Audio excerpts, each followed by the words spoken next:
নমস্কার বন্ধুরা, সুস্মিতার রান্নাঘর স্লাইস অফ লাইফে আরও একবার আপনাদের সকলকে স্বাগত জানাই। খুবই সহজ একটা আলু পটলের ঘরোয়া রান্নার রেসিপি শেয়ার করব আজ আপনাদের সাথে। সকলেরই ঘরে এই রান্নাটা প্রায়শই হয়ে থাকে, তবে প্রত্যেকেরই নিজস্ব একটা পদ্ধতি থাকে বানানোর। আমি যেভাবে সাধারণত ঘরে রান্নাটা করে থাকি সেইভাবেই আজ আপনাদেরকে তৈরি করে দেখাবো। আশা করছি আপনাদের ভালো লাগবে আজকের রেসিপি। তাহলে শুরু করে দিই আজকের রান্না। প্রথমে কড়াইতে তেল গরম করে নিচ্ছি। আমি একেবারেই তেল দিয়ে দিচ্ছি, পরে আর দেব না। পুরো রান্নাটা এই তেলের মধ্যেই হবে, তাই সেই বুঝেই তেল দিচ্ছি। সর্ষের তেলে রান্নাটা আমি করছি, তবে আপনারা অন্য তেলেও করতে পারেন।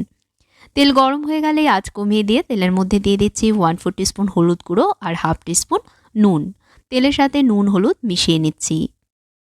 এখানে 250 গ্রাম পটল রয়েছে, খোসা ছাড়িয়ে নিয়ে পটলগুলোকে এভাবে গোল গোল টুকরোয় কেটে নিয়েছি। কড়াইয়ের মধ্যে দিয়ে দিচ্ছি।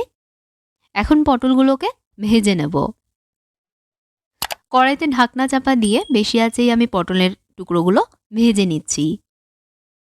মাঝে মাঝে হাতার সাহায্যে সব টুকরোগুলো একটু উল্টে পাল্টে দিয়ে আবারও ঢাকা দিয়ে দিচ্ছি।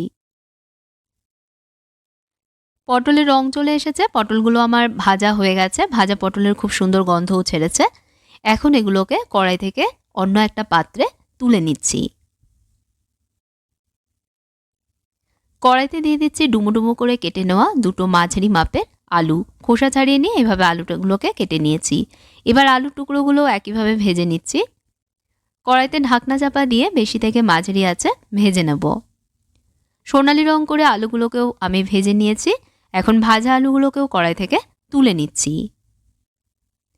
এবার একটা মশলা রেডি করে নেব। সেজন্য একটা গ্রাইন্ডার জারে নিয়ে নিচ্ছি 1 টেবিল স্পুন গোটা জিরে, দুটো শুকনো লঙ্কা, ছোট করে কেটে নেওয়া 1 ইঞ্চির একটা আদার টুকরো, অল্প একটু জল এর সাথে অ্যাড করে এগুলোকে এখন মিহি করে বেটে নিচ্ছি। মিহি করে মশলাটা বেটে নিয়েছি। এবার একটা বাটিতে নিচ্ছি 1/2 টিস্পুন হলুদ গুঁড়ো, 1.5 টেবিল স্পুন কাশ্মীরি লঙ্কা গুঁড়ো। এতে রং সুন্দর আসবে, তবে ঝালটা কম হবে। 1/2 টিস্পুন নিচ্ছি এর মধ্যে ধনে গুঁড়ো, 1 টিস্পুন নিচ্ছি জিরে গুঁড়ো। বাটির মধ্যে অল্প জল ঢেলে দিয়ে মশলাগুলো ভালোভাবে জলের সাথে এবার মিশিয়ে নিচ্ছি। আলু পটল ভেজে নেবার পর কড়াইয়ের অবশিষ্ট তেলে দিয়ে দিচ্ছি একটা তেজপাতা, একটা দারচিনি, 3টে ছোট এলাচ আর 1 টিস্পুন গোটা জিরে। মশলাগুলো তেলে ফ্লেভার ছেড়ে দিলেই বানিয়ে রাখা আদা জিরের মিশ্রণটা এর মধ্যে দিয়ে দিচ্ছি। এবার একটু সময়ের জন্য মশলা কষিয়ে নেব। বন্ধুরা, ছোট্ট একটা রিমাইন্ডার, আজকের এই সহজ রান্নার ভিডিও যদি আপনাদের ভালো লাগে ভিডিওতে অবশ্যই একটা লাইক দেবেন, চ্যানেলটাকে সাবস্ক্রাইব করবেন, সঙ্গে থাকা বেল আইকনে প্রেস করতে ভুলবেন না, যাতে নতুন কোনো রেসিপি চ্যানেলে আসলেই সঙ্গে সঙ্গে আপনারা জানতে পারেন।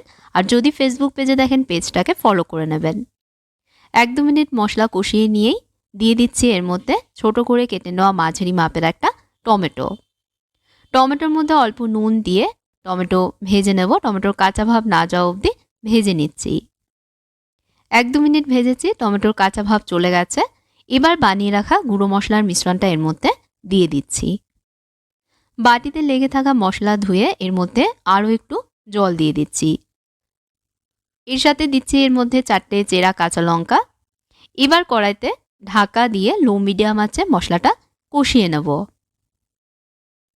এভাবে 7-8 মিনিট আমি মশলা কষিয়েছি। মাঝে অবশ্য 1-2বার সব মিশিয়ে দিয়ে আবারও ঢাকা দিয়ে দিয়েছিলাম, যাতে মশলা পুড়ে না যায়। মশলা থেকে তেল ছেড়ে দিয়েছে, মশলা সুন্দরভাবে কষে গেছে। এবার ভাজা আলু পটল কড়াইয়ের মধ্যে দিয়ে দিচ্ছি। মশলার সাথে আলু পটলগুলোকেও কষিয়ে নেব। ভালোভাবে মশলার সাথে মিশিয়ে নিয়ে কড়াইতে আবারও ঢাকা দিয়ে লো মিডিয়াম আঁচে 2-3 মিনিটের জন্য কষিয়ে নিচ্ছি। 2-3 মিনিট লো মিডিয়াম আঁচে কষিয়ে নিয়েছি। এবার দেবো এর মধ্যে পরিমাণ মতন জল। আমি গরম জল দিচ্ছি। গরম জল দিলে রান্নার টেস্ট অনেক ভালো আসে। প্রায় 1 গ্লাস মতন গরম জল এর মধ্যে আমি দিচ্ছি। যদি বেশি ঝোল পছন্দ করেন তাহলে জলের পরিমাণটা আরও একটু বেশি দেবেন, তবে আমি বেশি ঝোল রাখবো না, তাই সেই মতনই জল দিয়েছি। আর একটু নুন দিয়ে নুন অ্যাডজাস্ট করে নিচ্ছি। আর দিচ্ছি 1/2 টিস্পুন চিনি। তবে নুন চিনি এগুলো বন্ধুরা আপনারা নিজেদের স্বাদ মতন দেবেন। মিশিয়ে নিয়ে এবার ঝোল ফুটতে দেব, যাতে সবজিগুলো সব সেদ্ধ হয়ে যায়। কড়াইতে ঢাকনা চাপা দিয়ে কম আঁচে ঝোল ফুটিয়ে নিচ্ছি। 7-8 মিনিট এভাবে রান্না করেছি। আলু পটল সেদ্ধ হয়ে গেছে। এখন দিয়ে দেবো এর মধ্যে গরম মশলা গুঁড়ো। 1/4 টিস্পুন গরম মশলা গুঁড়ো এর মধ্যে আমি দিয়ে দিলাম। দেবার পর মিশিয়ে নিয়ে মাঝারি আঁচে আরও 30 সেকেন্ড ফুটিয়ে নিচ্ছি। এবার সব শেষে দিয়ে দিচ্ছি এর মধ্যে 1 টিস্পুন ঘি। ঘি দিয়ে সব আবারও মিশিয়ে নিয়েই একটা বাটিতে এটাকে তুলে নিচ্ছি। তৈরি হয়ে গেল আজকের সহজ অথচ দারুণ স্বাদের নিরামিষ আলু পটলের তরকারি বা রসা। ভাত হোক কিংবা রুটি পরোটা সব কিছুর সাথেই কিন্তু এটা দারুণ খেতে লাগে। আশা করছি আপনাদের আজকের ইজি টেস্টি রেসিপি ভিডিওটা ভালো লেগেছে। ভালো লেগে থাকলে লাইক এবং শেয়ার করতে ভুলবেন না।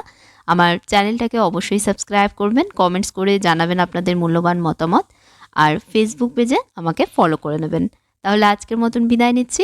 আপনারা ভালো থাকবেন, ভালো রাখবেন। ধন্যবাদ।